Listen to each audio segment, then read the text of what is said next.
para sa gawa ang isang maikling dula-dulaan sa kabanatawan ng filibusterismo na pinamagatang sa kubyerta. Ang mga sumusunod ay ang mga si Alan Agoncillo bilang Simon, Mike Arais bilang Don Custodio, Lara bilang Kapitan, Boki bilang Padre Salvi, Concepcion bilang Padre Camaro, Camora, Laika Mulawin bilang Padre Silvia, Sibila, Margil Seno bilang Doña Victorina, Figuera bilang Paulita at Bensay bilang FC bilang Bensay. Isang umaga ng Disyembre, dumadaan sa Pasig ang pabortapon mula ng mga pasaherong patungo ng Laguna. Si Doña Victorina lamang ang tanging babaeng nakaupo sa piling ng mga Europeo. At ang iba ay mga nasa kubyerta. Tatlong fraile, Don Custodio, Bensay at Simon. Nang bigla nagsalita si Doña Victorina. When mangyayari todos ustedes, kalahati lamang ang takbo ng makina. Kapitan, bakit hindi natin bilisan? Kapag municipal, maglalabos na tayo sa balayang iyon. Sa wala ka. Mangyayari ay wala ni isa mang maayos na lawa sa lupang ito. Ang lunes ay napakadali. Sa katotohanan, di ko alam kung bakit walang sino man na nakaisip nito. Umukay ng isang tuwid na kanal buwat sa bunganga ng ilog hanggang sa labasan at paraanin sa Maynila. At talong bagay bukas ng isang bagong ilog sa pamamagitan ng paggawa ng kanal at saraan ng dating Pasig. Ngunit saan kukuha ng ibabayad sa manggagawa? Walang magugugol doon, Custodio, pagkat mga bilanggo ang gagawa. Walang sapat na bilanggo. Kung gayon, pilitin gumawa ang mamayan, bata man na matanda. Kaguluhan lamang ang ibubungan yan. Mga kabuluhan, nag-aalsa na ba kahit minsan ang bayan ng Egypto?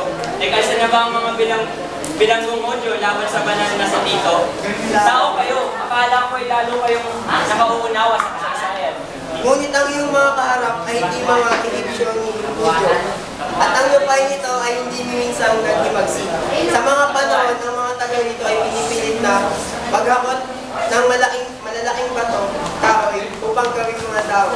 Kung hindi dahil sa mga pari. Ang mga panahong iyon ay malayo na. Ang mga pulong ito ay hindi na muli mag-iimagsik. Bigyan man sila lalong maraming gawain at patawan man sila lalong kataas ng ibis. Isang mulatong Amerikano, Indio Ingles.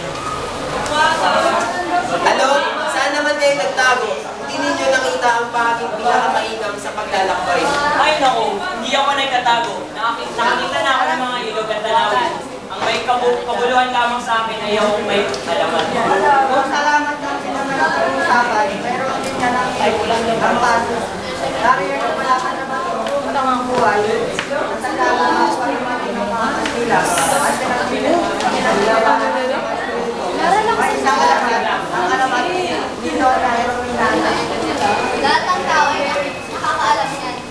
Ngunit Padre, hindi ko pa alam ang alaman na ito. Siya nga, ano ba ang tungkol sa kwento niyo, Padre? Padre Salvi, bakit ka? Sabi nila may isang estudyante.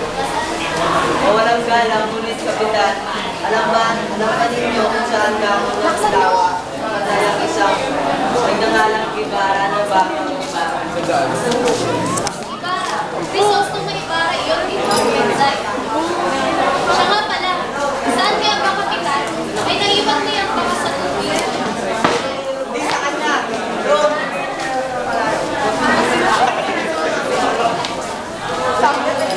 Ayon sa kabo ng mga kawan na matulogis na Ibarra, nang malapit na siya ng masukol ay kawalang katumisid. Sinasabing may mga 2 milya ang kanyang nalalangoy at sa minsan ikaw na ulo niya sa tubig ay inulog siya ng bala. Doon sa malayo ay nawala na siya sa kanilang paningin. Ngunit ang tubig sa mga dakong iyon ay nagulat ako.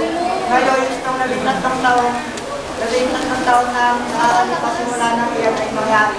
Kung gayon, ang kanyang bangkay ay Nakasama sa bangkay ng kanyang buhay. hindi ba't isa rin siya ay Polibustero?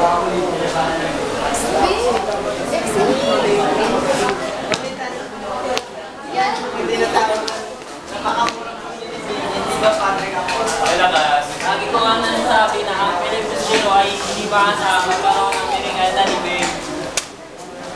Ngunit ano ang nangyayari sa inyo, Ginoong Simon? Nahihilo ba kayo? Kayo pa naman ang dating manalakbay. Kayo ba ay naluluwa sa ganitong halos pataklang? Dapat ninyong malaman na hindi ninyo ay patari sa isang patak ng tubig ang lakbayin ito. Ang lawak ito ay hindi malaki sa isang lawak na halos na wala at bawat Espanya. Pag sabasamahin man, nakakita na ako ng mga sanay na mandalakat na nakahilo ito. Ginoong Simon, mabuti kayo bibigyan ko kayo ng bigas sa namin. Paulita, kaya magawa sa akin ng bigas sa Kung kayo, sumama kayo sa akin at mayroon ako. Hindi nilalagay word na malakas At doon nagtatapos ang aming maikling dala-dala.